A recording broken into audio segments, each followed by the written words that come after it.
아빠 장례가 끝난 그날 밤 저는 갈 곳이 없어 항구 찜질방 바닥에 누워 있었습니다. 주머니엔 10,000원 2장, 그리고 아빠가 죽기 직전 쥐어준 낡은 휴대폰 하나. 정말 벼랑 끝에 서면 이 번호로 문자 보내. 연결될 리 없는 20년 전 번호였지만 저는 문자를 보냈습니다.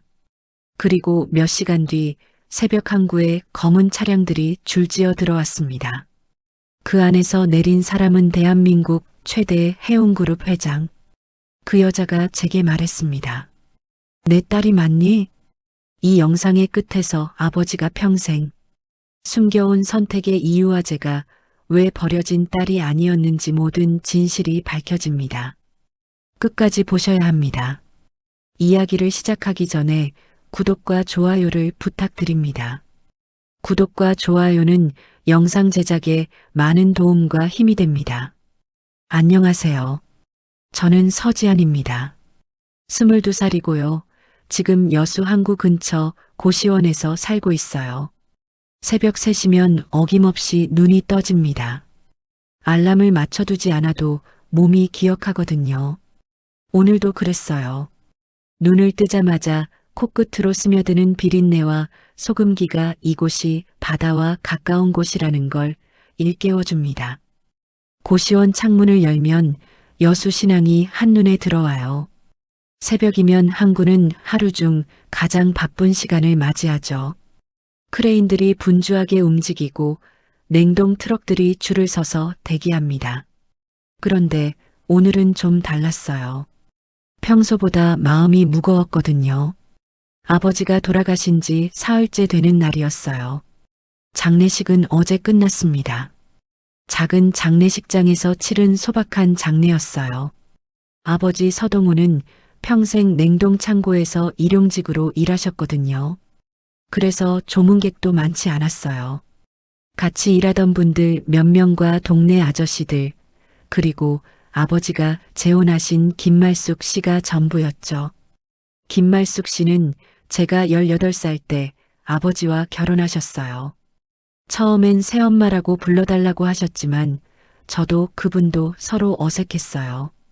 그래서 그냥 말숙 씨라고 부르게 됐죠. 장례식이 끝나고 집으로 돌아왔을 때였어요. 말숙 씨가 저를 거실로 불렀습니다. 지안아, 이제 내가 독립할 때가 됐지 않니? 차가운 목소리였어요. 아버지가 살아계실 때도 그분은 저에게 따뜻하게 대하지 않으셨거든요. 그런데 이제는 아예 거리낌이 없어 보였어요.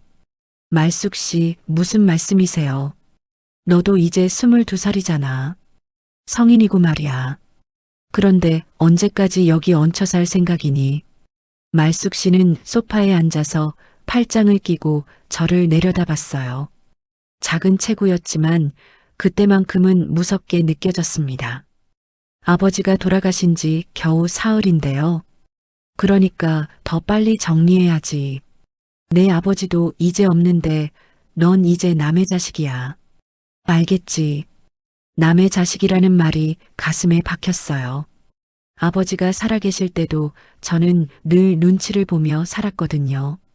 그런데 이제는 정말로 이 집에서 쫓겨나는 거였어요. 그럼 저는 어디로 가요? 그건 내가 알아서 해야지. 어른이잖아. 말숙 씨는 이미 마음을 정한 것 같았어요. 더 이상 논의할 여지도 없어 보였고요. 그렇게 저는 짐을 쌌습니다. 아버지와 함께 살던 그 작은 방에서 제 물건들을 챙겼어요. 사실 가져갈 게 많지도 않았어요. 옷가지 몇 벌과 책 몇 권, 그리고 아버지의 유품 중에서 제가 가져도 된다고 하신 것들 뿐이었거든요. 아버지의 유품은 많지 않았어요. 평생 모은 통장에는 얼마 되지 않는 돈이 들어 있었고, 낡은 시계 하나, 그리고 오래된 휴대폰이 전부였죠. 말숙 씨는 통장과 시계는 당신이 가져가겠다고 하셨어요. 내 아버지 병원비도 내가 다 냈는데 이 정도는 받아야지. 저에게는 그 낡은 휴대폰만 남겨주셨어요. 이건 너나 가져가. 어차피 고물이니까. 휴대폰은 정말 오래된 것이었어요. 요즘 나오는 스마트폰이 아니라 예전에 쓰던 무전기처럼 생긴 것이었죠. 화면도 작고 버튼도 투박했어요. 아버지가 일할 때 쓰시던 거라고 했는데 왜 이런 걸 계속 가지고 계셨는지 궁금했어요. 짐을 다 싸고 나서 아버지 방에 마지막으로 들어갔어요. 그곳에는 아직 아버지의 냄새가 남아 있었거든요. 담배 냄새와 바다 냄새가 섞인 그 특유한 향기요. 그때 갑자기 아버지가 마지막으로 하신 말씀이 떠올랐어요. 돌아가시기 전날 병원에서 저를 불러서 하신 말씀이었어요. 지아나, 정말 벼랑 끝에 서게 되면 이 번호로 문자를 보내라. 그러면서 종이 한 장을 제 손에 쥐어주셨어요. 거기에는 전화번호가 하나 적혀 있었거든요. 당시에는 무슨 말씀인지 이해하지 못했어요. 아빠, 누구 번호예요? 나중에 알게 될 거다. 지금은 그냥 잘 간직하고 있어라. 아버지의 목소리는 힘이 없었지만 진지했어요. 평소에 농담을 즐기시던 분이 그렇게 심각하게 말씀하시는 건 처음 봤거든요.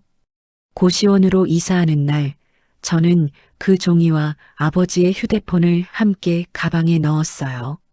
정말 벼랑 끝이라는 게 언제인지는 모르겠지만 아버지가 마지막으로 남겨주신 것이니까 소중히 간직해야겠다고 생각했거든요. 고시원은 항구에서 걸어서 10분 거리에 있었어요. 방 크기는 작았지만 혼자 살기에는 충분했어요. 창문을 열면 바다가 보였고 새벽이면 배들이 들어오는 소리를 들을 수 있었거든요. 첫날 밤 저는 잠을 이룰 수 없었어요. 아버지가 없는 세상에서 혼자 살아가야 한다는 현실이 무겁게 다가왔거든요. 그동안은 아버지가 계셔서 든든했는데 이제는 정말 혼자였어요. 다음 날부터 저는 새벽 수산물 상하차 아르바이트를 시작했어요. 아버지가 일하시던 곳은 아니었지만 비슷한 일이었거든요. 새벽 4시부터 오전 9시까지 항구에서 내린 생선들을 트럭에 옮기는 일이었어요. 일은 힘들었지만 괜찮았어요. 몸을 움직이고 있으면 슬픈 생각이 덜 들었거든요. 게다가 바다 냄새를 맡으면서 일하다 보면 아버지가 가까이 계신 것 같은 기분이 들었어요. 일주일이 지나고 저는 점점 혼자 사는 것에 익숙해져 갔어요. 그런데 가끔 밤에는 무서웠어요. 정말 이렇게 계속 혼자 살아야 하는 건지 앞으로 어떻게 될지 알 수 없어서요. 그럴 때면 아버지의 휴대폰을 꺼내서 만져봤어요. 오래된 기계라서 배터리가 다 떨어져 있었지만 만지고 있으면 마음이 조금 편해졌거든요. 어느 날 저녁 저는 그 휴대폰을 충전해보고 싶어졌어요. 혹시 아버지가 남겨둔 메시지가 있을지도 모른다는 생각이 들었거든요. 다행히 고시원에 있던 오래된 충전기가 맞았어요. 몇 시간 충전하고 나서 켜보니 화면이 나타났습니다. 아버지가 쓰시던 것답게 모든 게 간단했어요. 전화번호 몇 개와 메시지 몇 개가 저장되어 있었거든요. 그런데 그 중에서 이상한 번호를 하나 발견했어요. 저장 이름은 긴급이라고 되어 있었는데 그 번호가 아버지가 마지막에 주신 종이에 적힌 번호와 똑같았거든요. 저는 한참 동안 그 번호를 바라봤어요. 정말 벼랑 끝에 서면 문자를 보내라고 하셨는데 지금이 그때인지 확신이 서지 않았거든요. 물론 힘들긴 했지만 아직은 제 힘으로 버틸 수 있을 것 같았어요. 그날 밤 저는 아버지가 주신 그 종이를 다시 꺼내봤어요. 아버지의 손글씨로 적힌 번호를 보면서 여러 가지 생각이 들었어요. 누구의 번호일까? 왜 아버지는 이 번호를 저에게 남겨주셨을까? 창밖으로는 여전히 바다가 보였어요. 밤이라서 검은 바다였지만 등대 불빛이 깜빡이며 어둠을 밝히고 있었거든요. 그 불빛을 보면서 저는 아버지를 생각했어요. 아버지는 제가 어렸을 때부터 책임감에 대해 많이 말씀하셨어요. 힘들어도 포기하지 말고 끝까지 버티라고, 그게 인생에서 가장 중요한 거라고 하셨거든요. 아마도 지금이 그런 때인 것 같아요. 아버지가 가르쳐 주신 대로 끝까지 버티면서 제 힘으로 살아보는 거죠. 그 번호는 정말 마지막까지 간직하고 있다가 정말 더 이상 버틸 수 없을 때 사용해야겠다고 생각했어요. 하지만 마음 한구석에서는 불안함이 자꾸 올라왔어요. 이렇게 혼자서 계속 살아갈 수 있을까 하는 두려움이요. 고시원에서 살기 시작한 지 열흘째 되던 날 문제가 생겼습니다. 새벽 일을 마치고 돌아왔는데 고시원 사장님이 저를 기다리고 계셨어요. 보통은 사무실에 계시는 분인데 복도에서 저를 기다리고 있다는 건 좋은 일이 아니라는 걸 직감적으로 알 수 있었거든요. 지한 씨, 잠깐 사무실로 오세요. 사장님의 목소리는 평소보다 딱딱했어요. 저는 혹시 제가 뭔가 잘못했나 싶어서 긴장하며 따라갔습니다. 사무실에 들어서자 사장님이 책상 위에 놓인 서류를 가리켰어요. 지한 씨, 보증금 관련해서 문제가 생겼어요. 네, 무슨 문제요? 김말숙 씨라고 지한 씨 보증인으로 계약하신 분 있죠. 제 가슴이 철렁 내려앉았어요. 말숙 씨가 제 보증인이 되어서 고시원 계약을 했거든요. 당시에는 고마웠는데 이제 와서 문제가 생긴 건가요? 그분이 전화하셔서 보증을 철회하겠다고 하셨어요. 지한 씨하고는 가족 관계가 아니라서 더 이상 책임질 수 없다고요. 머리가 하얗게 변했어요. 말숙 씨가 보증을 철회하면 저는 여기서 살 수 없게 되거든요. 그럼 저는 어떻게 해야 하나요? 새로운 보증인을 구하시거나 아니면 보증금을 현금으로 다시 내셔야 해요. 아니면 계약 해지하고 나가시든지요. 사장님도 미안해하는 표정이었지만 사업을 하시는 분이니까 규정을 지킬 수밖에 없다는 걸 이해했어요. 보증금이 얼마나 더 필요한가요? 지금 낸 것의 2배요. 현금으로 200만 원 더 내시면 돼요. 200만 원이라니. 제가 새벽 일로 버는 돈으로는 몇 달은 모아야 할 금액이었어요. 아버지가 남겨주신 돈도 장례비로 거의 다 써버렸거든요. 언제까지요? 이번 주 안에 정리해 주세요. 죄송해요. 그렇게 저는 고시원에서도 쫓겨나게 됐어요. 짐을 싸면서 말숙 씨한테 전화를 걸어봤어요. 혹시 오해가 있었나 싶어서요. 말숙 씨, 저예요. 지안이요. 뭔 일이야? 목소리가 차갑게 들려왔어요. 고시원에서 연락이 왔는데 보증을 철회하셨다고 하더라고요. 맞아. 이제 남의 자식인데 내가 왜 보증을 서야 해? 그럼 저는 어디서 살라고요? 그건 내가 알아서 할 일이지. 나도 힘들어. 전화가 끊겼어요. 더 이상 말할 것도 없었죠. 결국 저는 고시원을 나왔습니다. 갈 곳이 마땅치 않아서 일단 근처 찜질방으로 향했어요. 하루 이틀 버티면서 새로운 방법을 생각해 보기로 했거든요.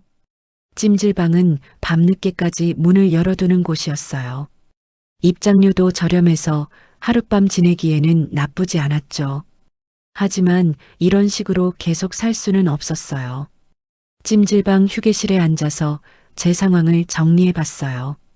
돈도 없고 갈 곳도 없고 믿을 만한 사람도 없었어요. 정말로 벼랑 끝에 선 기분이었거든요. 그때 문득 아버지의 휴대폰이 떠올랐어요.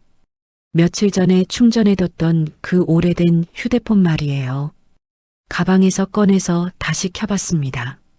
화면이 나타나고 저장된 번호들이 보였어요. 그런데 이번엔 좀 더 자세히 살펴봤거든요. 전화번호부를 천천히 훑어보다가 이상한 걸 발견했어요. 바다 건너 약속이라는 이름으로 저장된 번호가 있었거든요. 처음에는 못 봤는데 이번에 자세히 보니까 있더라고요. 번호를 보니까 16으로 시작했어요. 요즘은 10을 쓰는데 16은 옛날에 쓰던 번호였죠. 아마도 20년도 더 된 번호일 거예요. 바다 건너 약속이라는 이름도 궁금했어요. 아버지가 왜 이런 이름을 붙여놨을까요? 그리고 아버지가 마지막에 주신 그 종이의 번호와도 달랐거든요. 저는 한참 동안 그 번호를 바라봤어요. 이게 연결될 리가 없다고 생각했거든요. 20년도 넘은 번호인데 아직도 누군가 쓰고 있을까요? 하지만 지금 제 상황은 정말 절망적이었어요. 갈 곳도 없고 돈도 없고 내일부터 어떻게 살아야 할지 막막했거든요. 찜질방 휴게실 한 구석에서 저는 그 오래된 휴대폰을 들고 고민했어요. 문자를 보내볼까 말까? 누가 받을지도 모르는데 보내도 되는 건가? 시계를 보니 밤 11시가 넘었어요. 이런 시간에 모르는 사람한테 문자를 보내는 것도 실례인 것 같았거든요. 하지만 아버지가 이 번호를 남겨두셨다는 건 분명 이유가 있을 거라는 생각이 들었어요. 바다 건너 약속이라는 이름도 왠지 의미심장했고요. 저는 떨리는 손으로 문자 작성을 시작했어요. 뭐라고 써야 할지 몰라서 한참 고민했거든요. 처음에는 안녕하세요라고 썼다가 지웠어요. 너무 가벼운 것 같았거든요. 죄송합니다라고 써봤다가 또 지웠어요. 뭘 죄송하다고 하는지도 모르겠고요. 결국 제 마음 그대로 써보기로 했어요. 안녕하세요. 저는 서동호의 딸입니다. 여기서 잠시 멈췄어요. 혹시 서동호라는 이름을 모를 수도 있잖아요. 하지만 아버지 휴대폰에 저장된 번호니까 아실 거라고 생각했어요. 아빠가 돌아가셨어요. 이 문장을 쓰고 나니까 가슴이 먹먹해졌어요. 아직도 아버지가 돌아가셨다는 현실이 믿어지지 않았거든요. 정말 너무 무서워요. 마지막 문장은 정말 제 솔직한 마음이었어요. 혼자 남겨진 게 무서웠고 앞으로 어떻게 살아야 할지 모르겠어서 무서웠거든요. 문자를 다 쓰고 나서 한참 동안 망설였어요. 이걸 정말 보내도 되는 걸까요? 20년 넘은 번호인데 연결될까요? 하지만 지금의 저에게는 이것밖에 방법이 없었어요. 아버지가 남겨주신 마지막 희망이라고 생각하고 전송 버튼을 눌렀습니다. 문자가 전송되고 나서 저는 한동안 멍하니 앉아 있었어요. 답장이 올까요? 안 올까요? 혹시 번호가 바뀌었다면 엉뚱한 사람한테 갔을 수도 있고요. 시간이 흘러갔지만 답장은 오지 않았어요. 역시 안 되는구나 싶어서 포기하려던 순간 휴대폰이 진동했습니다. 새 문자가 왔다는 알림이었어요. 제 심장이 빠르게 뛰기 시작했어요. 정말 답장이 온 건가요? 떨리는 손으로 문자를 확인해 봤습니다. 지안이구나. 많이 컸겠다. 짧은 문장이었지만 충격이었어요. 제 이름을 어떻게 아시는 거죠? 그리고 이 문체는 저를 어렸을 때부터 아시는 분 같았거든요. 누구세요? 라고 답장을 보냈어요. 곧바로 답장이 왔어요. 내일 여수항 3번 부두에서 만나자. 오후 2시. 그리고 더 이상 답장은 오지 않았어요. 저는 휴대폰을 들고 한참을 멍하니 있었어요. 이게 현실인가 싶었거든요. 정말로 누군가 답장을 해주셨고 만나자고 하시네요. 하지만 한편으로는 무서웠어요. 어떤 분일까요? 아버지와 어떤 관계셨을까요? 그리고 왜 제 이름을 아실까요? 찜질방 시계를 보니 자정이 넘었어요. 내일 오후 2시까지는 14시간이 남았거든요. 잠은 오지 않았어요. 계속 그 문자를 다시 읽어봤어요. 지안이구나. 많이 컸겠다. 이 말이 계속 머릿속에서 맴돌았거든요. 이상하게도 무서우면서도 기대가 됐어요. 혹시 아버지에 대해서 더 알 수 있을지도 모른다는 생각이 들었거든요. 창밖으로는 여수항의 불빛들이 반짝이고 있었어요. 내일 오후 2시 3번 부두에서 제 인생이 바뀔지도 모른다는 예감이 들었습니다. 그런데 이상한 건 이 모든 상황이 단순한 우연이 아닌 것 같다는 느낌이었어요. 마치 누군가 제가 이 문자를 보내게 될 걸 미리 알고 기다리고 있었던 것처럼요. 휴대폰 화면을 다시 보니까 바다 건너 약속이라는 이름이 새삼 의미심장하게 느껴졌어요. 바다 건너편에 누가 계신 걸까요? 저는 잠들지 못한 채로 새벽을 맞이했습니다. 서울 광화문 한성라인 본사 60층 회장실에서는 오늘도 늦은 밤까지 불이 켜져 있었습니다. 한서린 회장은 49살의 나이에도 불구하고 여전히 카리스마가 넘쳤어요. 짙은 네이비 수트에 올백으로 빗어넘긴 머리카락, 그리고 날카로운 눈매가 그녀의 트레이드 마크였거든요. 국내 최대 해운물류 그룹을 이끄는 철의 여인이라는 별명이 어울리는 모습이었어요. 회장실 한쪽 벽면은 통유리로 되어 있어서 서울 시내가 한눈에 내려다 보였어요. 밤늦은 시간임에도 불구하고 도시는 여전히 활기차게 움직이고 있었죠. 한설이는 책상에 앉아서 내일 있을 이사회 자료를 검토하고 있었어요. 중국 노선 확장에 관한 안건이었는데 수십억 원이 오가는 중요한 결정이었거든요. 회장님, 이제 들어가시는 게 좋을 것 같은데요. 비서실장 박민정이 조심스럽게 말했어요. 벌써 밤 11시가 넘었거든요. 알겠어요. 정리하고 들어갈게요. 한설인의 목소리는 언제나처럼 차분했어요. 감정의 기복이 거의 없는 것으로 유명했거든요. 직원들은 그래서 더욱 그녀를 존경하면서도 두려워했어요. 박 실장이 나가고 나서 한설이는 책상 서랍을 열었습니다. 가장 깊숙한 곳에 작은 상자가 하나 있었어요. 그 안에는 오래된 위성폰이 들어 있었거든요. 이 위성폰은 20년 전에 업무용으로 사용하던 것이었어요. 요즘은 스마트폰을 쓰니까 굳이 필요 없는 물건이었죠. 하지만 한설이는 매일 밤 이 폰을 꺼내보는 습관이 있었어요. 정확히 말하면 이 폰에 저장된 번호를 확인하는 거였어요. 단 하나뿐인 그 번호를 보면서 혹시 연락이 왔나 확인하는 것이 그녀의 일과였거든요. 하지만 지난 20년 동안 단 한 번도 울린 적이 없었어요. 한설이는 위성폰을 손에 들고 창가로 걸어갔어요.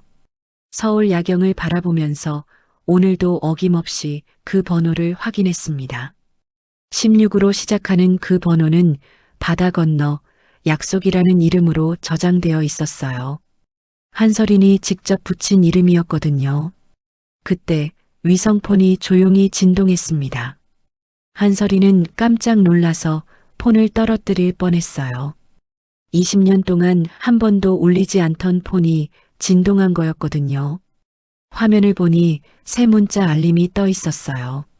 한설인의 손이 떨리기 시작했습니다. 정말로 그 번호에서 연락이 온 건가요? 문자를 열어보는 순간 한설인의 숨이 멎었습니다. 안녕하세요. 저는 서동호의 딸입니다. 첫 줄을 읽자마자 한설이는 의자에 주저앉았어요. 서동호라는 이름 그리고 딸이라는 단어가 가슴을 강타했거든요. 아빠가 돌아가셨어요. 정말 너무 무서워요. 문자를 끝까지 읽고 나서 한설이는 한동안 말을 할 수 없었어요. 20년 동안 기다려온 연락이 이런 식으로 올 줄은 몰랐거든요.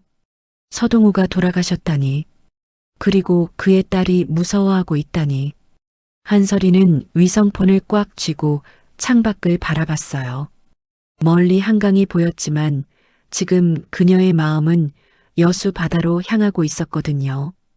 20년 전 그 바다에서 일어났던 일들이 파노라마처럼 스쳐 지나갔어요. 29살의 한설이는 그때 아버지의 뒤를 이어 막 회장 자리에 올랐을 때였어요. 남성 위주의 해운업계에서 살아남기 위해 더욱 강해져야 했던 시절이었죠. 그런 그녀에게 서동호는 특별한 존재였어요. 냉동 창고에서 일하는 평범한 남자였지만 한설인이 처음으로 진심으로 사랑한 사람이었거든요. 하지만 그들의 사랑은 현실의 벽 앞에 무너져야 했어요.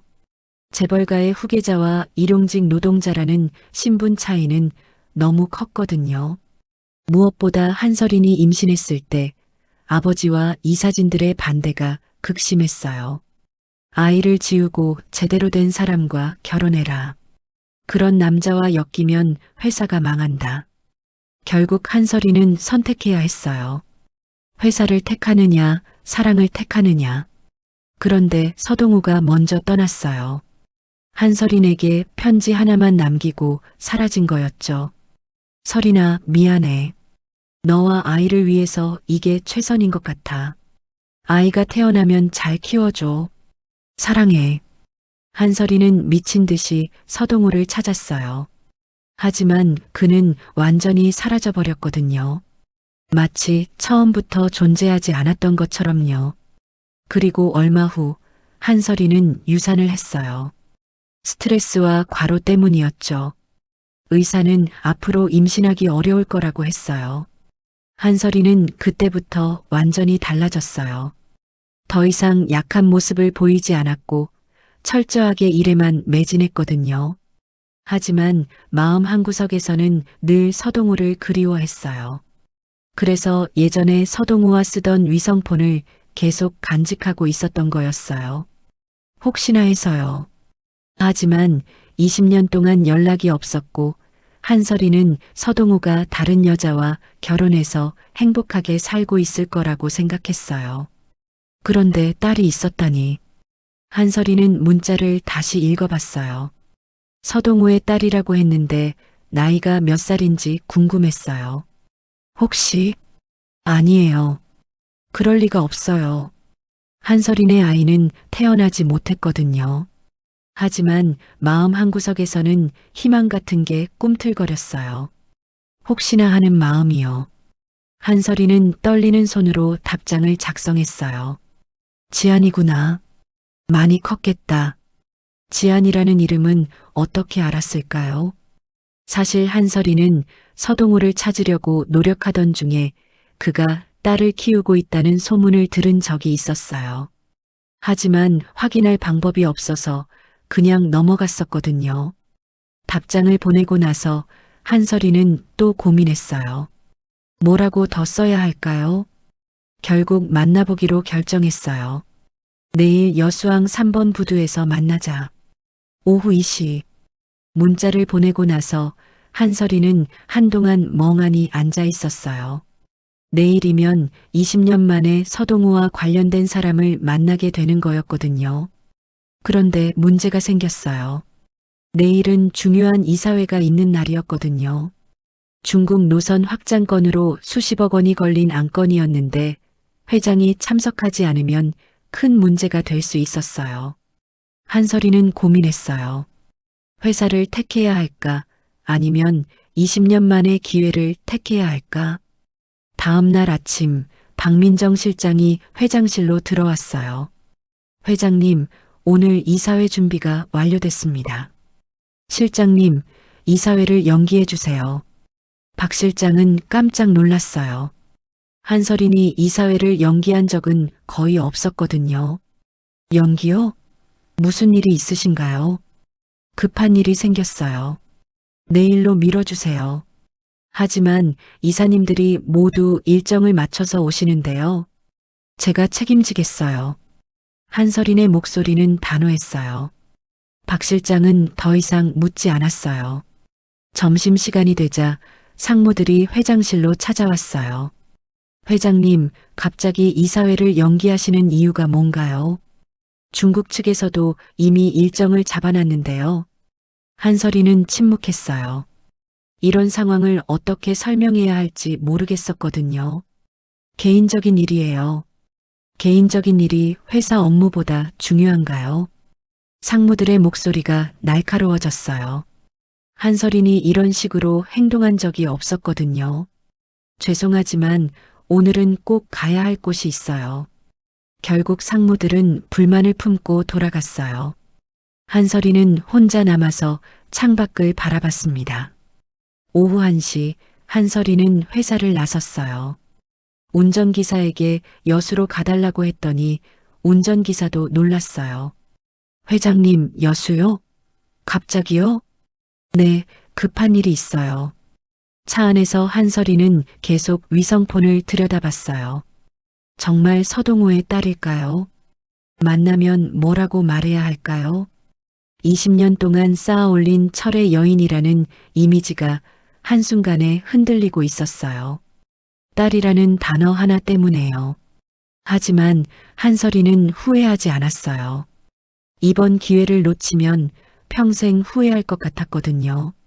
차가 서울을 벗어나 고속도로로 진입했을 때 한설인의 휴대폰이 계속 울렸어요. 회사에서 걸려오는 전화였죠.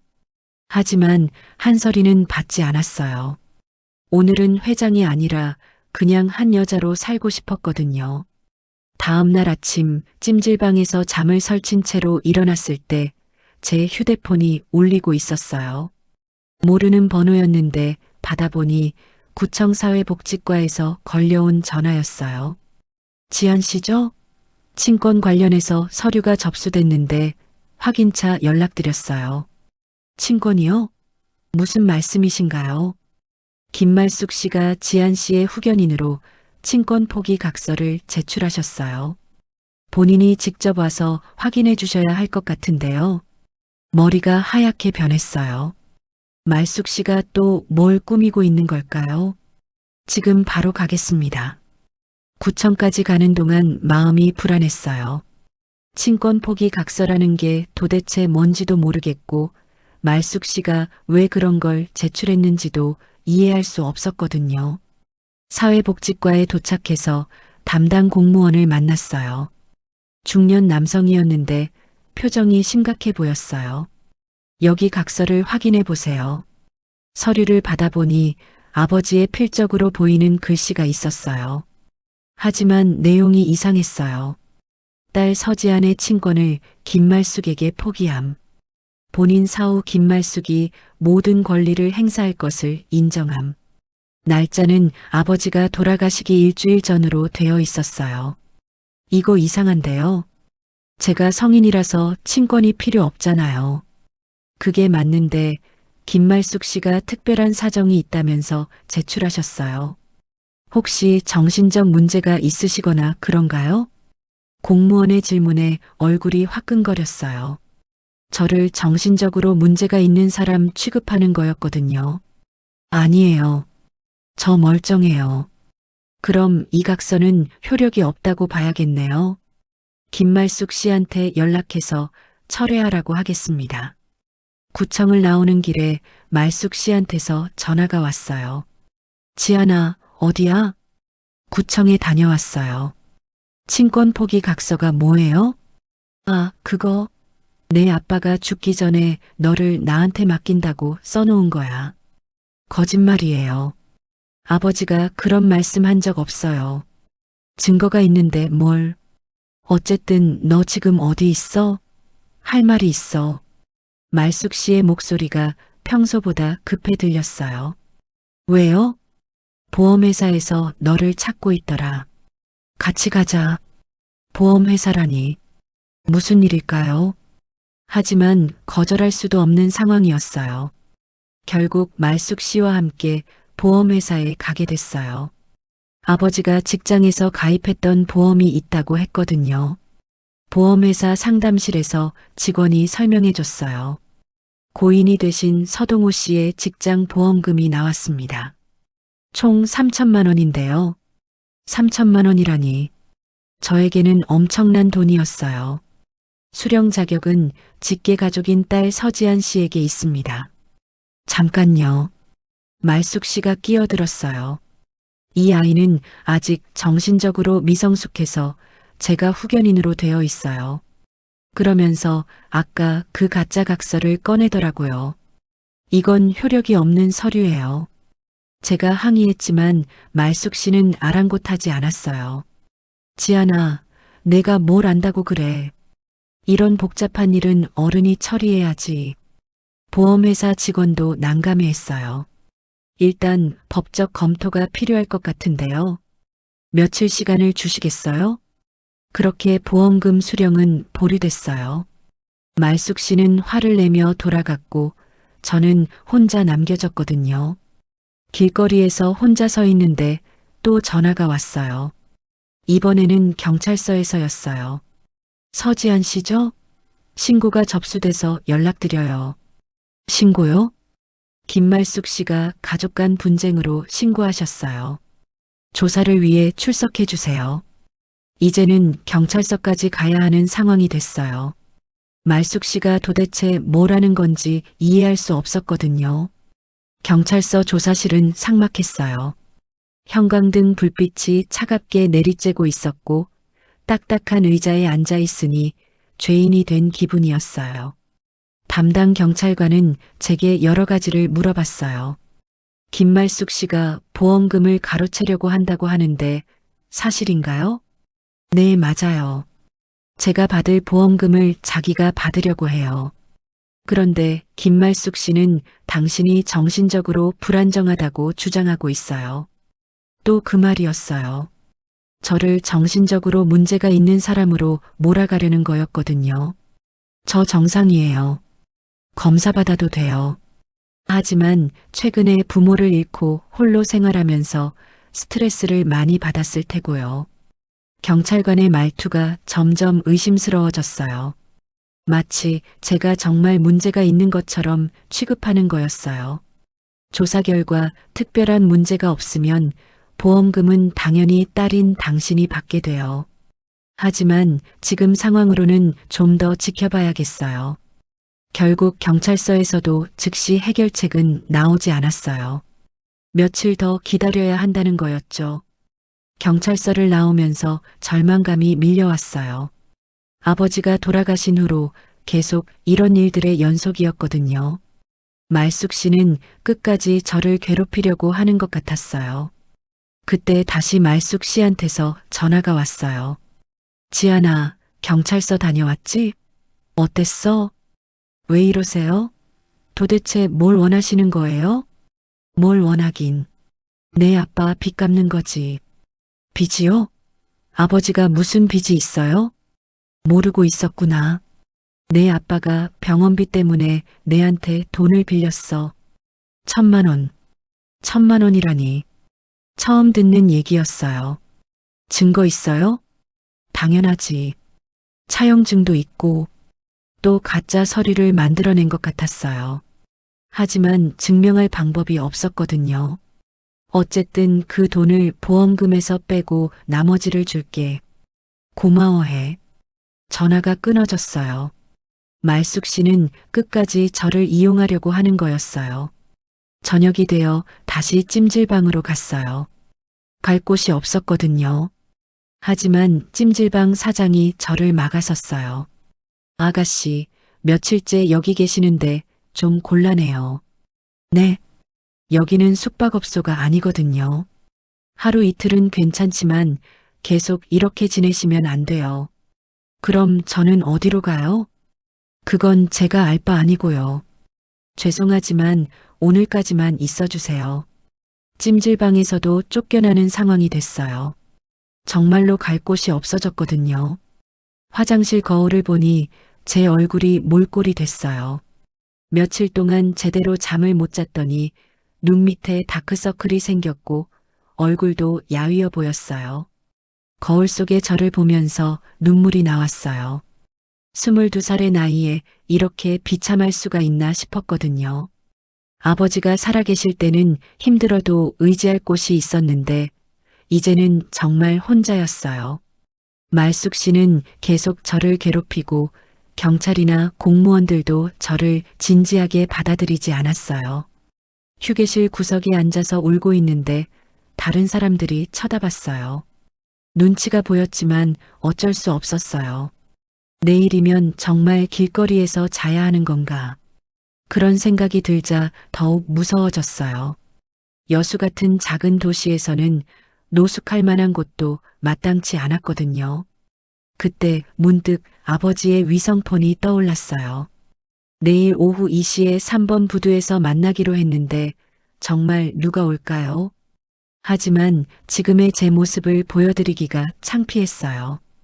이렇게 초라한 모습으로 누군가를 만날 수는 없었거든요. 화장실에서 세수를 하고 머리도 정리했어요. 옷도 최대한 깔끔하게 입으려고 노력했죠.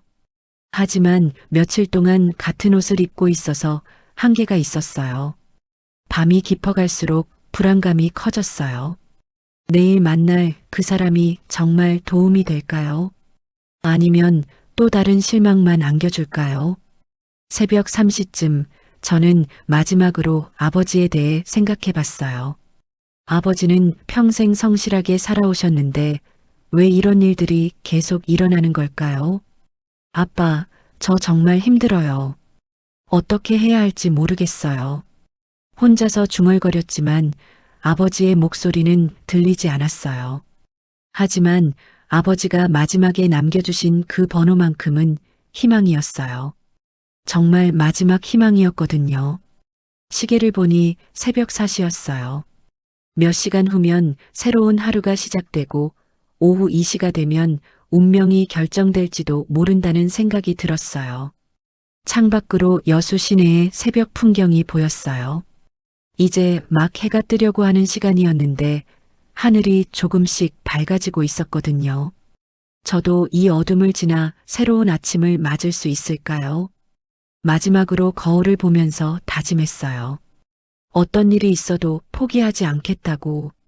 아버지가 가르쳐 주신 대로 끝까지 버티겠다고요. 제 눈빛이 조금 달라진 것 같았어요. 절망 속에서도 무언가 의지가 생긴 것 같았거든요. 내일이면 모든 게 달라질 거야. 혼자서 중얼거리면서 나는 간신히 잠에 들었어요. 여수로 향하는 고속도로에서 한설이는 차창 밖을 바라보고 있었어요. 스쳐 지나가는 풍경들이 20년 전의 기억을 불러일으켰거든요. 그때도 이렇게 차를 타고 여수로 향했었어요. 하지만 그때는 도망치는 기분이었죠. 29살의 한설이는 임신 8개월의 몸으로 아버지와 이사진들의 감시를 피해 여수로 왔었어요. 서동우를 만나기 위해서였거든요. 재벌가의 후계자가 일용직 노동자와 사랑에 빠졌다는 사실은 당시 회사 내부를 발칵 뒤집어 놨어요. 그런 남자와 결혼하면 회사가 망한다. 아이를 지우고 제대로 된 집안과 혼인해라. 아버지의 압박은 날마다 심해졌고 한설이는 견딜 수 없었거든요. 그날 밤 한설이는 서동우가 일하던 냉동창고 앞에서 기다렸어요. 배가 불러서 서 있기도 힘들었지만 꼭 만나야 했거든요. 새벽 일을 마치고 나온 서동우는 한설인을 보고 깜짝 놀랐어요. 설인아, 왜 여기까지 와서? 동우야, 우리 도망가자. 한설인의 목소리는 절망적이었어요. 회사고 뭐고 다 버릴게. 우리 셋이서만 살자. 하지만 서동우의 표정은 어두웠어요. 이미 마음을 정한 것 같았거든요. 설이나 현실을 봐. 내가 너와 아이한테 뭘 해줄 수 있겠어. 돈 같은 건 상관없어. 우리가 사랑하면 되잖아. 사랑만으로는 안 돼. 아이를 키우려면 돈이 필요해. 서동우는 한설인의 손을 잡고 조용히 말했어요. 내가 사라져야 둘이 산다. 그 말이 한설인의 가슴을 찔렀어요. 무슨 소리야? 우리 함께 가는 거 아니었어?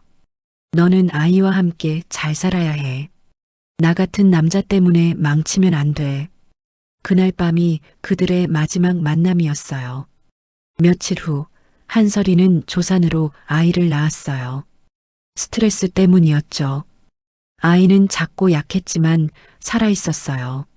하지만 한설인이 의식을 잃은 사이에 서동우가 나타났어요. 병원 기록에는 아이가 죽었다고 적혀 있었지만 실제로는 서동우가 아이를 데려간 거였거든요. 나중에 한설인이 깨어났을 때 의사는 말했어요. 죄송합니다. 아이를 살리지 못했습니다. 한설이는 그 말을 믿을 수밖에 없었어요. 서동우도 완전히 사라져버렸고 아이의 시신조차 볼 수 없었거든요. 그래서 한설이는 20년 동안 자신의 아이가 죽었다고 믿고 살아왔어요. 그리고 서동우를 원망하며 살았죠. 하지만 어젯밤 받은 문자로 모든 진실이 드러났어요. 아이는 살아있었고 서동호가 키우고 있었던 거였어요. 차 안에서 한설이는 눈물을 참을 수 없었어요. 20년 동안 서동호를 오해했던 거였거든요. 서동호는 도망간 게 아니라 희생한 거였어요. 아이와 한설인을 위해서 자신이 사라진 거였죠. 가난해서 아이를 제대로 키울 수 없다고 생각한 서동호는 차라리 자신이 없어지는 게 낫다고 판단했던 거예요. 한설인이 재벌가의 딸로서 좋은 환경에서 아이를 키울 수 있다고 믿었던 거죠. 하지만 아이가 죽었다는 거짓말 때문에 모든 게 잘못됐어요. 미안해, 동호야. 나도 몰랐어. 한설이는 혼자서 중얼거렸어요. 서동호의 가난은 무능함이 아니었어요. 사랑하는 사람들을 위한 희생이었던 거였거든요. 이제 그의 딸을 만나게 됐어요. 서지안이라는 이름에 20년 동안 그리워한 그 아이를요. 한설인의 마음은 복잡했어요. 기쁘면서도 무서웠거든요. 과연 자신이 어머니 역할을 할 수 있을까요? 20년 동안 철의 여인으로 살아온 한설인에게 갑자기 딸이 생긴 거였어요. 차가 여수 시내로 들어서자 바다 냄새가 느껴졌어요. 그 냄새를 맡으니 서동호가 더욱 그리워졌어요. 기다려, 지안아. 엄마가 간다. 한설이는 처음으로 자신을 엄마라고 불러봤어요. 다음 날 오후 1시 30분, 저는 여수항 3번 부두로 향했어요. 찜질방에서 쫓겨난 후 하루 종일 근처 카페에서 시간을 보냈거든요. 커피 한 잔으로 몇 시간을 버티면서 약속 시간을 기다렸어요. 3번 부두는 여수항에서 가장 큰 부두 중 하나였어요.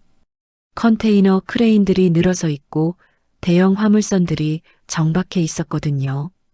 평소에도 사람들이 많이 오가는 곳이었죠. 하지만 오늘은 뭔가 달랐어요. 부두 입구 쪽에 검은색 고급 승용차들이 줄지어 서 있었거든요. 모두 같은 브랜드의 차량들이었고 번호판도 연번으로 되어 있었어요. 차 옆에는 정장을 입은 사람들이 서 있었어요. 선글라스를 끼고 있어서 표정을 알 수 없었지만 보통 사람들은 아닌 것 같았거든요. 뭐지? 무슨 일이 있나? 부두에서 일하는 아저씨들도 수군거렸어요. 한성라인 사람들 같은데? 한성라인이 여기 뭐하러 와? 한성라인이라니. 국내 최대 해운회사 이름을 여기서 듣게 될 줄은 몰랐어요. 저는 긴장하면서 약속 장소로 걸어갔어요. 3번 부두 끝쪽에 작은 벤치가 하나 있었는데 거기서 기다리기로 했거든요. 벤치에 앉아서 주변을 둘러봤어요. 오후 2시가 되었지만 아직 아무도 오지 않았어요. 혹시 제가 잘못 알아들었나 싶어서 문자를 다시 확인해 봤어요. 내일 여수항 3번 부두에서 만나자. 오후 2시. 맞았어요. 그런데 누가 올까요? 2시 10분쯤 검은 차 중 한 대에서 사람이 내렸어요. 중년 여성이었는데 긴 코트를 입고 있었어요. 멀리서도 범상치 않은 분위기가 느껴졌거든요. 걸음걸이부터가 달랐어요. 그분이 제가 있는 쪽으로 걸어오는 것 같았어요. 제 심장이 빨리 뛰기 시작했거든요. 가까이 오자 더욱 놀랐어요. 정말 아름다운 분이었거든요. 나이는 40대 후반 정도로 보였지만 세련되고 우아한 모습이었어요. 그런데 그분의 눈에서 눈물이 흘러내리고 있었어요. 지안이? 그분이 제 이름을 불렀어요. 목소리가 떨리고 있었거든요. 네, 어떻게 제 이름을? 정말 지안이구나. 그분이 저에게 다가와서 갑자기 저를 안았어요. 너무 갑작스러운 일이라서 저는 어떻게 반응해야 할지 몰랐어요. 엄마가 너무 늦었다. 미안해, 정말 미안해. 엄마라고 하셨어요. 이해할 수 없었거든요. 죄송한데 누구세요? 저희가 아는 사이인가요? 그분이 저에게서 살짝 떨어져서 제 얼굴을 자세히 봤어요. 눈물을 닦으시면서 말씀하셨어요. 나는 한설인이야. 한성라인 회장. 한성라인 회장이라니. 뉴스에서 본 적이 있는 분이었어요. 그런데 그분이 왜 저를 찾아오신 걸까요? 그런데 왜 저를 엄마라고? 너는 내 딸이야, 지아나. 세상이 무너지는 것 같았어요. 무슨 말인지 이해할 수 없었거든요. 아니에요. 제 엄마는 제가 어렸을 때 돌아가셨어요. 아버지가 그렇게 말씀하셨어요. 내 아버지 서동우는 나를 보호하려고 거짓말을 한 거야. 한서린 회장이 저를 다시 안으면서 설명해 주셨어요. 20년 전에 너를 낳았는데 내 아버지가 데려간 거야. 나는 지금까지 너가 죽었다고 생각하고 살았어. 머리가 하얗게 변했어요. 이런 일이 가능한 건가요? 증거가 있어요? DNA 검사를 해보면 알 수 있어. 한서린 회장이 손짓을 하자 정장 입은 사람 중 한 명이 다가왔어요. 김 팀장, 준비된 거 가져와. 그분이 서류 뭉치를 들고 왔어요. 한서린 회장이 그것을 받아서 저에게 보여주셨어요. 이건 DNA 검사 의뢰서야. 지금 당장 할 수 있어. 어떻게 제 DNA를. 내가 보낸 문자에서 머리카락이 몇 가닥 나왔어. 그걸로 사전 검사를 했어. 문자에서 머리카락이 나왔다니. 이해할 수 없었어요. 결과는 99.9% 일치야. 너는 내 딸이 확실해. 한서린 회장이 또 다른 서류를 꺼냈어요. 그리고 이건 내 출생증명서 원본이야. 내 아버지가 위조한 게 아니라 진짜. 서류를 보니 제 이름과 한서린이라는 산모 이름이 적혀 있었어요. 날짜도 맞았고요. 이럴 수가.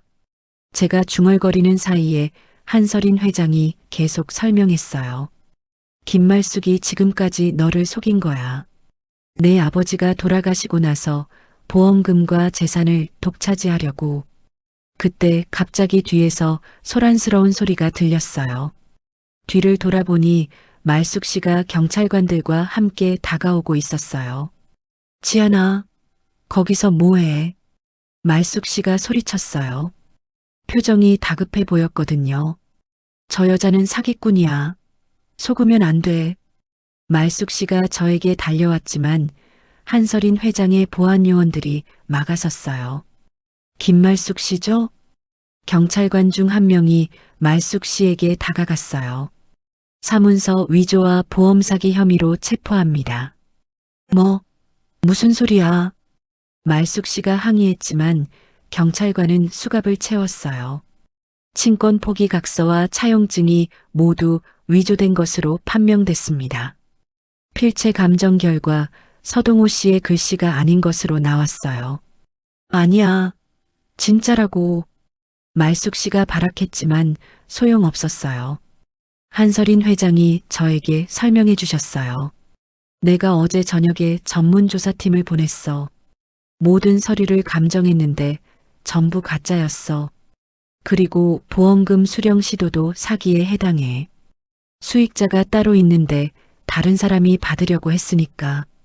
경찰관이 말숙 씨를 끌고 가면서 추가로 설명해 줬어요. 김말숙 씨는 예전에도 보험 사기 전과가 있었습니다. 이번에 또 시도한 거죠. 말숙 씨가 끌려가면서 저를 노려봤어요. 지아나, 이 모든 게 다 거짓말이야. 속지 마. 하지만 증거는 너무나 명확했어요. 한서린 회장이 제 손을 잡고 말씀하셨어요. 이제 진실을 알았지? 너는 버려진 아이가 아니야. 숨겨진 후계자였던 거야. 후계자라니. 아직도 현실감이 없었어요. 내 아버지 서동우는 너와 나를 지키려고 희생한 거야. 재벌가와 평민 사이의 사랑이 얼마나 어려운지 알고 있었거든. 그래서 차라리 자신이 사라지는 게 낫다고 생각한 거지. 너를 혼자 키우면서 언젠가는 진실을 알려주려고 했던 것 같아. 한서린 회장의 설명을 들으니 아버지의 마지막 말이 이해됐어요. 정말 벼랑 끝에 서면 이 번호로 문자 보내라. 아버지는 제가 정말 위험에 처했을 때 친어머니에게 도움을 요청할 수 있도록 준비해 두신 거였어요. 아빠가 모든 걸 계획하셨던 거네요. 그래. 내 아버지는 마지막까지 너를 생각한 거야. 한서린 회장이 다시 저를 안았어요. 이번에는 저도 자연스럽게 안겼어요. 이제 집으로 가자, 지연아. 엄마가 20년 동안 기다렸던 집으로. 주변에 있던 사람들이 모두 저희를 보고 있었어요. 부두에서 일하는 아저씨들도 지나가던 사람들도 모두 놀란 표정이었거든요. 한성라인 회장이 갑자기 나타나서 한 젊은 여자를 딸이라고 안고 있으니 신기했을 거예요. 어머니, 저는 처음으로 그렇게 불러봤어요. 한서린 회장의 얼굴에 환한 미소가 번졌어요. 내가 그렇게 불러주니까 정말 좋구나. 검은 승용차들이 모두 저희를 호위하면서 부두를 빠져나갔어요. 차 안에서 한서린 회장이 더 자세한 이야기를 해주셨어요. 내 아버지와 나는 정말 사랑했어. 하지만 현실의 벽이 너무 높았지. 그래도 너라는 소중한 선물을 남겨줬구나. 창밖으로 여수 시내가 빠르게 지나갔어요. 몇 시간 전까지만 해도 갈 곳 없는 신세였는데 이제는 국내 최대 기업의 후계자가 된 거였어요. 하지만 무엇보다 기뻤던 건 진짜 가족을 찾았다는 거였어요. 아버지가 돌아가신 후 혼자라고 생각했는데 저를 진심으로 사랑해주는 어머니가 계셨던 거예요. 엄마, 정말 꿈 같아요. 나도 그래. 20년 동안 꿈꿔왔던 순간이야.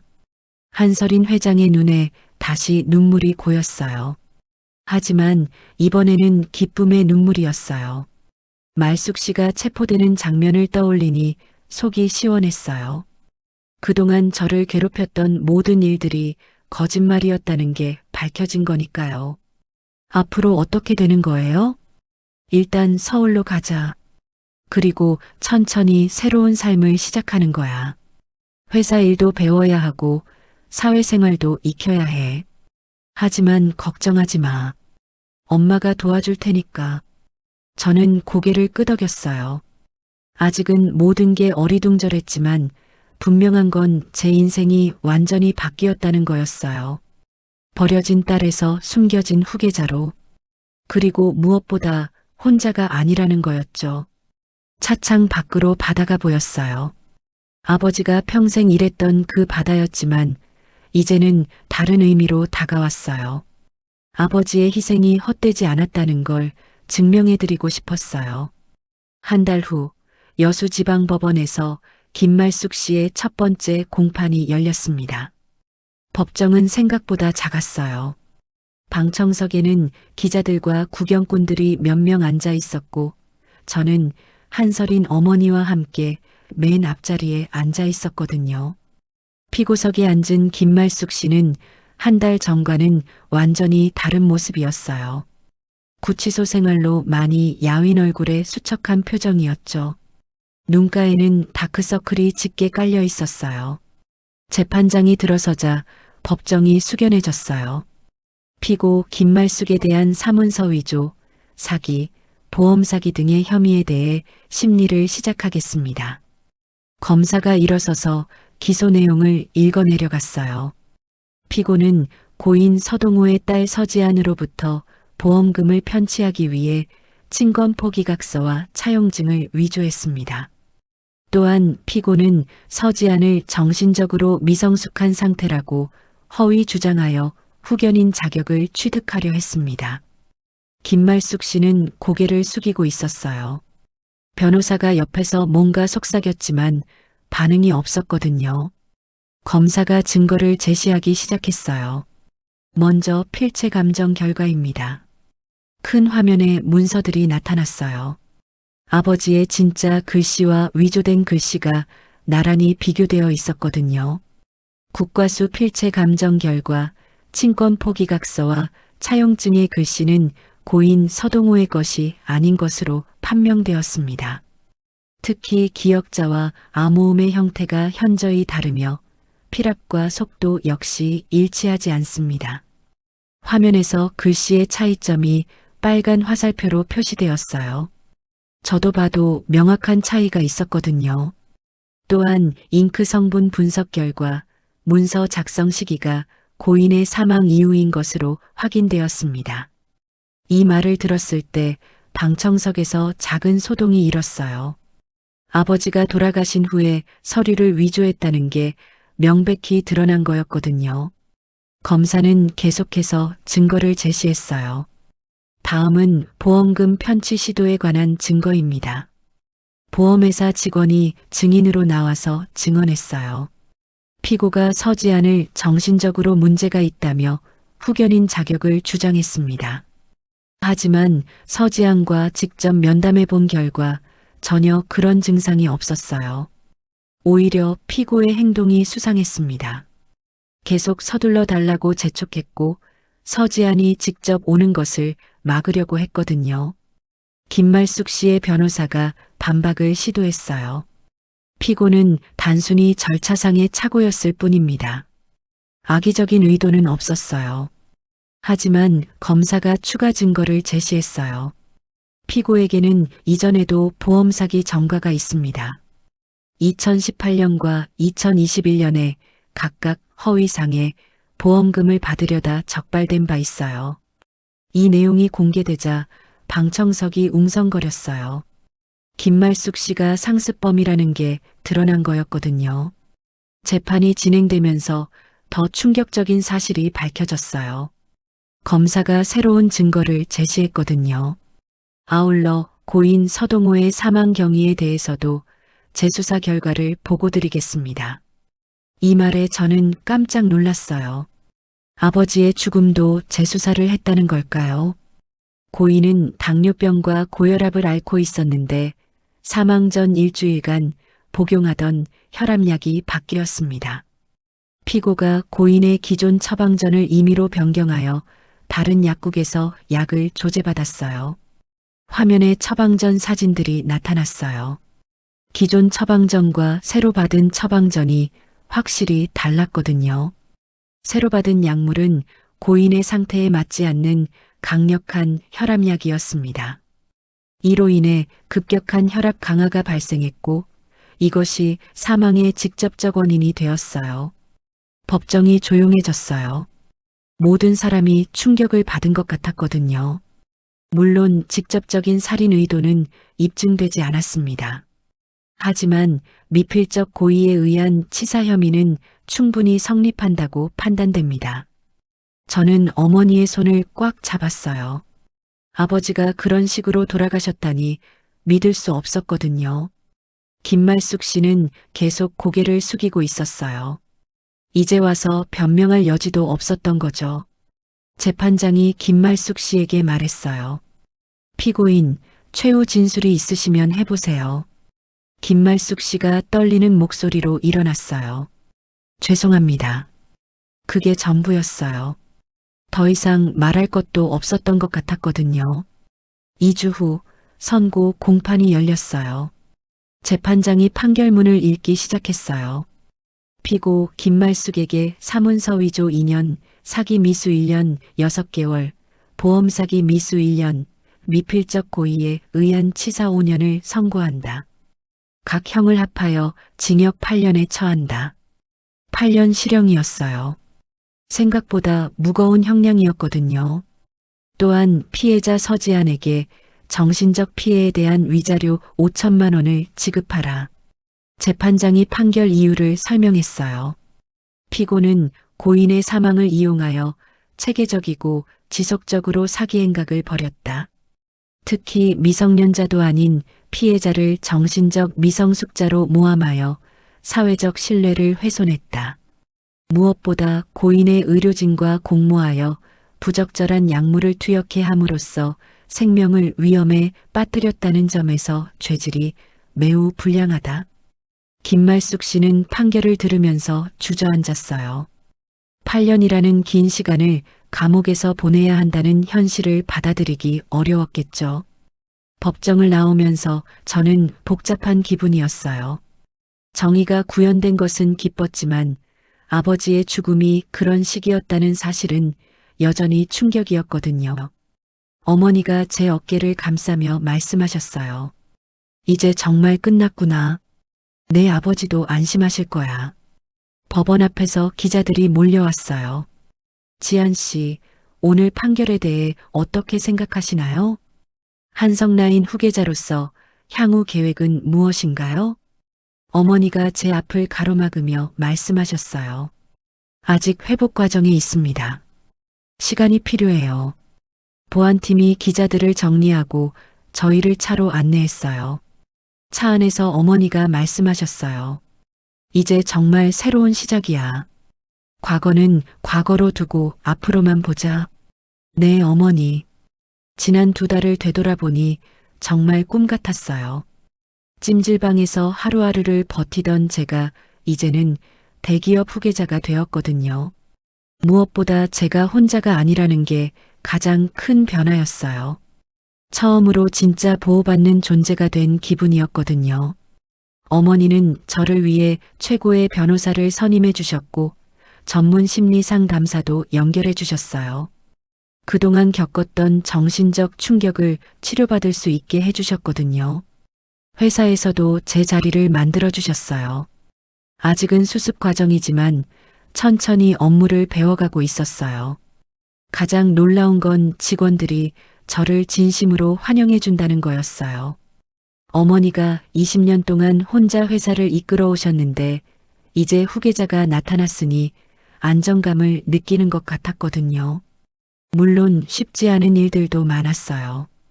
갑자기 바뀐 환경에 적응하는 것도 어려웠고 사회생활 예절이나 비즈니스 매너를 배우는 것도 만만치 않았어요. 하지만 어머니가 항상 옆에서 도와주셨어요. 천천히 해도 돼. 내가 행복한 게 가장 중요해. 그런 말씀을 들을 때마다 마음이 따뜻해졌어요. 법원에서 돌아오는 길에 여수항을 지나갔어요. 처음 어머니를 만났던 그 부두가 보였거든요. 거기서 멈춰주세요. 저는 기사님께 부탁드렸어요. 부두에 내려서 바다를 바라봤어요. 오후 햇살이 파도에 반짝이고 있었고 갈매기들이 자유롭게 날아다니고 있었거든요. 아빠, 이제 정말 끝났어요. 모든 진실이 밝혀졌고 나쁜 사람은 벌받았어요. 혼자서 중얼거렸어요. 그리고 엄마를 만났어요. 정말 좋은 분이에요. 아빠가 사랑했던 이유를 알 것 같아요. 바닷바람이 제 머리카락을 흩날렸어요. 아버지가 대답해 주시는 것 같았거든요. 어머니가 제 옆으로 와서 함께 바다를 바라보셨어요. 내 아버지가 자랑스러워할 거야. 딸이 이렇게 훌륭하게 자랐다는 걸. 저도 아버지를 자랑스럽게 생각해요. 끝까지 저와 어머니를 생각해 주셨잖아요. 그날 저녁 서울로 돌아가는 기차 안에서 저는 새로운 다짐을 했어요. 아버지의 희생을 헛되이 하지 않겠다고. 그리고 어머니가 20년 동안 쌓아 올린 회사를 더욱 발전시켜 나가겠다고 말이에요. 무엇보다 앞으로는 제가 다른 사람들을 보호하는 사람이 되고 싶었어요. 저처럼 어려움에 처한 사람들을 도울 수 있는 그런 사람으로 자라나고 싶었거든요. 창밖으로 지나가는 풍경을 보면서 저는 미소를 지었어요. 이제 정말 새로운 인생이 시작되는 거였으니까요. 6개월 후 부산 해양대학교 해양물류학과 입학식 날이었어요. 저는 새하얀 셔츠에 네이비 블레이저를 입고 캠퍼스를 걸었어요. 바다가 보이는 언덕 위에 자리한 캠퍼스는 정말 아름다웠거든요. 멀리 부산항의 컨테이너 크레인들이 보였고 바다에는 크고 작은 배들이 오가고 있었어요.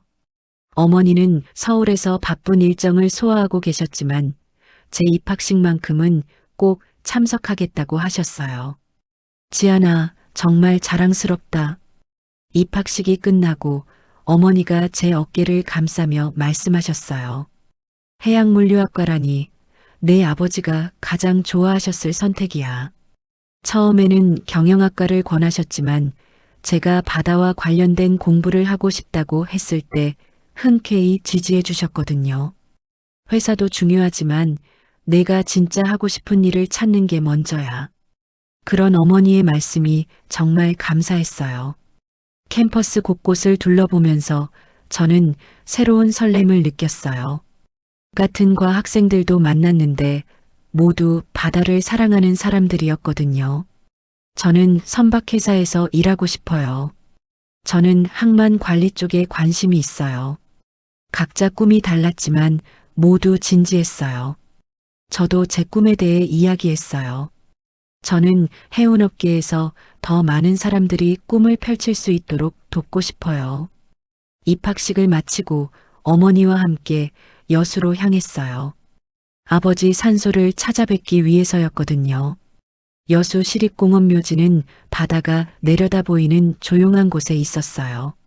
아버지는 그곳에서 평화롭게 잠들어 계셨어요. 묘비에는 간단하게 적혀 있었어요. 서동우 1965-2024 사랑하는 아버지, 남편. 어머니가 꽃을 놓으면서 눈물을 닦았어요. 동호야, 지안이가 대학생이 됐어. 정말 자랑스러운 딸로 자랐어. 저도 무릎을 꿇고 아버지께 인사를 드렸어요. 아빠, 저 이제 진짜 어른이 된 것 같아요. 아빠가 가르쳐 주신 책임감을 잊지 않을게요. 바닷바람이 살랑 불어와서 제 머리카락을 흩날렸어요. 아버지가 대답해 주시는 것 같았거든요. 묘 앞에서 한참을 앉아 있다가 저희는 바다로 향했어요. 아버지가 평생 일했던 그 바다였거든요. 3번 부두에 서서 저는 아버지의 낡은 휴대폰을 꺼냈어요. 이제는 작동하지 않았지만 여전히 소중한 물건이었어요. 엄마, 이거 보세요. 휴대폰을 어머니께 보여드렸어요. 아빠가 마지막에 남겨주신 거예요. 이게 없었다면 엄마를 만날 수 없었을 거예요. 어머니가 휴대폰을 받아보시면서 미소를 지으셨어요. 내 아버지가 정말 깊이 생각하신 거구나. 해가 지기 시작했어요. 오렌지빛 노을이 바다를 물들이고 있었고 갈매기들이 평화롭게 날아다니고 있었거든요. 저는 휴대폰을 바다 쪽으로 향하게 들고 말했어요. 아빠, 이제 제가 바다를 지켜요. 아빠가 사랑했던 이 바다에서 더 많은 사람들이 꿈을 펼칠 수 있도록 도울게요. 어머니가 제 옆에 서서 함께 바다를 바라보셨어요. 너희 아버지도 정말 기뻐하실 거야. 저는 지난 일들을 떠올려 봤어요. 아버지를 잃고 절망했던 시간들, 찜질방에서 떨었던 밤들, 그리고 진실을 알게 된 순간까지. 모든 게 힘들었지만 결국은 더 강한 사람으로 만들어줬어요. 어머니, 정말 감사해요. 저를 찾아주셔서 나야말로 고마워. 너 때문에 다시 살 이유를 찾았어. 우리는 손을 잡고 한참을 바다를 바라봤어요. 아버지가 평생 일했던 그 바다에는 여전히 배들이 오가고 있었고 새로운 꿈을 실은 컨테이너들이 세계로 뻗어나가고 있었거든요.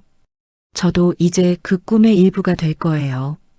휴대폰 화면에 마지막으로 저장된 메시지가 희미하게 보였어요. 바다 건너 약속이라는 그 이름이요. 약속은 지켜졌어요. 아버지가 바다 건너편에 있는 어머니에게 저를 전해준 거였거든요. 그리고 이제 제가 새로운 약속을 만들 차례였어요. 이 바다에서, 이 일터에서 더 많은 사람들이 행복할 수 있도록 하겠다는 약속을요. 밤이 깊어갈수록 바다의 등대들이 하나둘 켜져갔어요. 어둠 속에서도 길을 밝혀주는 그 불빛들처럼 저도 누군가에게 희망이 되는 사람이 되고 싶었어요. 아빠 사랑해요. 그리고 정말 고마워요. 마지막으로 한 번 더 혼자서 중얼거리고 저는 어머니와 함께 바다를 등졌어요. 새로운 내일을 향해서 말이에요. 아버지의 사랑은 사라지지 않았어요. 제 마음속에서 그리고 제가 앞으로 살아갈 모든 날들에서 계속 이어질 거거든요. 그것이 진짜 가족의 의미라는 걸 이제 알 것 같았어요. 그럼 오늘 이야기는 여기까지입니다. 영상을 시청해주신 모든 분들 고맙습니다. 저는 AI 나레이션 사연 읽는 펭귄이었습니다. 구독과 좋아요 부탁드립니다. 감사합니다.